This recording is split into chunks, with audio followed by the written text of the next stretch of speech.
Hello बच्चों, क्या हाल चाल हैं।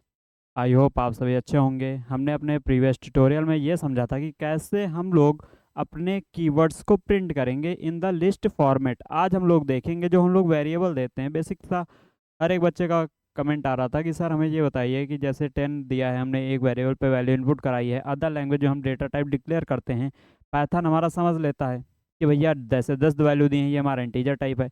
तो हम इसको जैसे देखना चाहते हैं तो हम कैसे देख सकते हैं। तो चलिए आज की क्लास में हम लोग यही चीज़ें दिखाने वाले हैं। सबसे पहले हम लोग क्या करेंगे, एक फाइल बना लेंगे पाइथन में इंडेक्स डॉट पी वाई के नाम से, या फिर कोई भी आप फाइल बना लीजिए। यहाँ पे हम लोग क्या करेंगे, एक ए नाम का वेरिएबल बनाए, यहाँ पे अपनी वैल्यू असाइन करा देंगे 10। ठीक है। बी नाम को वेरिएबल बनाए, बी नाम के वेरिएबल पे अपनी वैल्यू असाइन करा देंगे, जो भी हमें असाइन कराना होगा। ठीक है, यहाँ पे मैं अपनी वैल्यू जो भी मुझे असाइन कराना होगा मैं असाइन करा दूंगा। बी इक्वल 17.3 दो असाइन करा दूंगा। ठीक है। अब आगे आऊँगा, सी नाम का एक वेरिएबल बनाऊंगा, यहाँ पे मैं अपनी वैल्यू असाइन कराऊंगा जितनी मुझे असाइन करानी होगी। इसमें कोई दिक्कत है नहीं। चलिए असाइन करा देते हैं वैल्यू। सी पे मैं अपनी एक स्ट्रिंग टाइप वैल्यू, स्ट्रिंग का मतलब क्या होता है भाई, the correct set of characters is called string.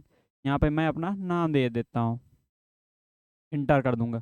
अब सबसे पहले हम लोग सिंपल सा, जैसे मैंने आपको प्रीवियस क्लास में बता रखा है, प्रिंट का काम क्या होता है, आउटपुट प्रिंट कराना। यदि डबल कोट्स में कोई वैल्यू यहाँ पे लगा के देंगे, वो हमारी स्ट्रिंग वैल्यू होती है, तो प्रिंट फंक्शन क्या करेगा, स्ट्रिंग की वैल्यू रिटर्न करेगा। लेकिन हमें क्या वैल्यू प्रिंट कराना है।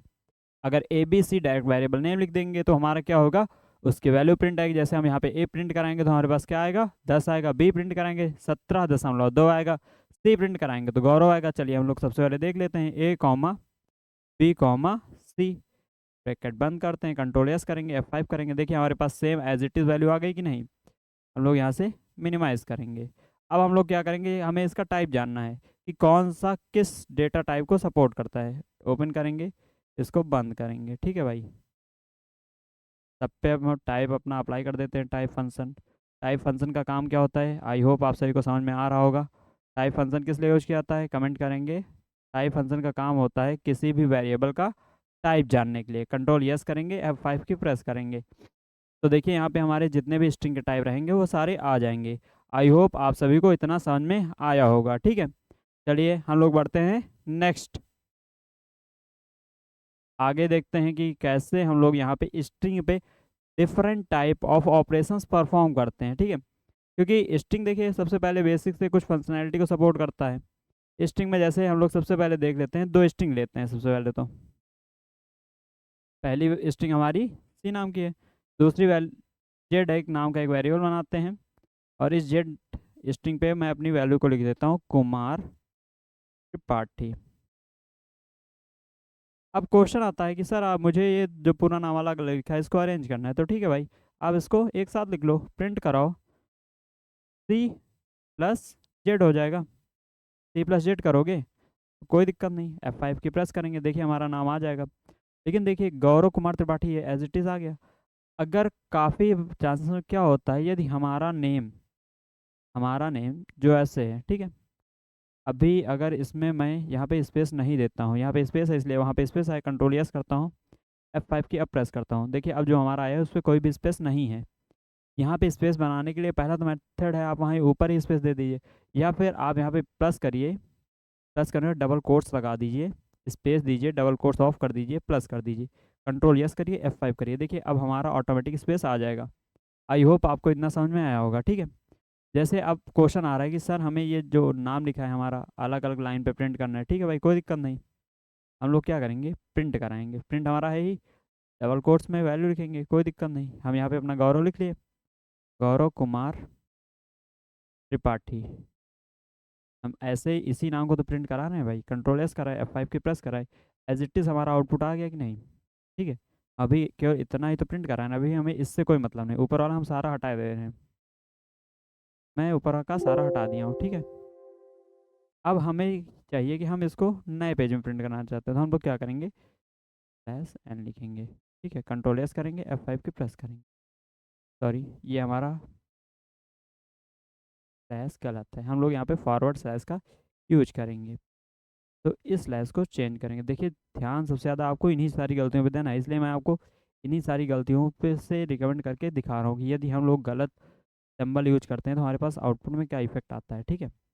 आई होप आप सभी ये गलतियाँ रिपीट नहीं करोगे। F5 के प्रेस करेंगे, देखिए हमारा जितना भी होएगा सब नीचे आता जाएगा। आई होप आपकी क्लास में इतना समझ में आ रहा होगा, ठीक है, इतना आप सभी को समझ में आया होगा। चलिए अब हम लोग आते हैं इन स्ट्रिंग में। हम लोग ए नाम का एक वेरिएबल बनाए, डबल कोट लगा देंगे, यहाँ पे लिख देंगे गौरव। अब हम लोग यहाँ इंडेक्सिंग स्टार्ट करते हैं। देखिए स्ट्रिंग में जब भी इंडेक्सिंग स्टार्ट की जाती है, यदि आप लेफ्ट टू राइट जाते हैं, ठीक है, लेफ्ट टू राइट जाते हैं तो यहाँ पे क्या होता है, 0 से इंडेक्सिंग स्टार्ट होती है। यदि आप राइट टू लेफ्ट आते हो तो हमारी इंडेक्सिंग -1 से स्टार्ट होती है जैसे। और इसमें जो मेन चीज़ होती है, मेन चीज़ क्या होता है भाई, वैल्यू, जैसे हमें किसी भी इंडेक्स की वैल्यू को कॉल करना है तो हम लोग स्क्वायर ब्रैकेट का यूज करते हैं। जैसे मैं आपको एक यहाँ पे एग्जांपल करके दिखा रहा हूँ, प्रिंट ए स्क्वायर ब्रैकेट, यहाँ पे मैं 5वें इंडेक्सिंग पे जो भी हमारी नंबर वैल्यू रहेगी, 5वें इंडेक्सिंग पे हमारा क्या आएगा, 0 1 2 3 4 5। 5 पे हमारा स्पेस, कोई दिक्कत नहीं, मैं 5 ना लेके यहाँ पे 3 ले रहा हूँ, ठीक। कंट्रोल एस करेंगे, F5 करेंगे, देखिए F5 पे हमारा क्या है, आर है, आर जाएगा, आर आ जाएगा यहाँ पे। तीसरे इंडेक्सिंग पे आर है तो हमारा आर आ जाएगा। आई होप आप सभी को ये सारी चीज़ें समझ में आ रही होंगी, ठीक है। चलिए आगे देखते हैं। अब जब भी हम स्क्वायर ब्रैकेट लगाते हैं तो यहाँ पे कुछ इंपॉर्टेंट चीज़ें पाई जाती हैं, जैसे कि स्टार्ट, इंड और स्टेप। तो मैं समझूँ, आज आप लोगों को समझाऊंगा स्टार्ट, इंड और स्पेस का मतलब क्या होता है। सबसे पहले स्टार्ट हो गया, ठीक है। अब यहाँ पे कॉलन लगाएंगे, इंड लिखेंगे जितने भी हमें इंड करना होगा, 0 1 2 3 4 5, 5 इंड है तो मैं 4 पे इंड किए दे रहा हूँ। स्टेप हमारा 0 है, अभी कंट्रोल एस किया, F5 कर दिए, हो गया। तो एक ही प्रिंट करेगा ना भाई, ज़्यादा तो है नहीं भी। अब यहाँ पे जैसे मैं अपने नाम को और थोड़ा बड़ा करता हूँ क्योंकि भी छोटा है, यहाँ पे मैं अपना नाम और बड़ा कर लिया हूँ, कुमार। अब कंट्रोल एस किया हूँ, F5 की प्रेस किया हूँ, अब देखो भाई बीच की वैल्यू हमारी एक ही उठा रहा है। अब लेकिन यहाँ से जैसे मैं इंडेक्स की वैल्यू 4 पे एंड करना है तो 8 पे एंड कर रहा हूँ, कंट्रोल एस किया हूँ, F5 कर रहा हूँ, तो अब देखो हमारे पास 3 से स्टार्ट होगा और 7 तक की वैल्यू को प्रिंट करेगा, 8 नहीं प्रिंट करेगा, मतलब n-1 के कॉन्सेप्ट पे काम करेगा, ठीक है। अब स्टेप का मतलब क्या होएगा, स्टेप का मतलब होता है ये हमारी वैल्यू को छोड़ के प्रिंट करेगा। जैसे कि अब देखो आपसे क्वेश्चन दिया जाएगा कि आपको रिवर्स स्ट्रिंग प्रिंट करानी, तो आप क्या करना, -1 लिख दीजिएगा, कंट्रोल एस करेंगे, F5 प्रेस करेंगे, आपका नाम रिवर्स फॉर्मेट में प्रिंट होके आ जाएगा। आई होप आप सभी को इतना स्ट्रिंग के ये ऑपरेशन को समझ में आए होंगे। अब इसके बाद नेक्स्ट क्लास में जब भी मैं आपसे मुलाकात करूंगा तो हम लोग ऑपरेटर्स के बारे में समझेंगे कि ऑपरेटर्स होते क्या हैं, ऑपरेटर का यूज क्या होता है, ये सारी चीज़ें हम लोग समझेंगे, ठीक है। तो आज की क्लास यहीं तक, नेक्स्ट क्लास में मिलते हैं।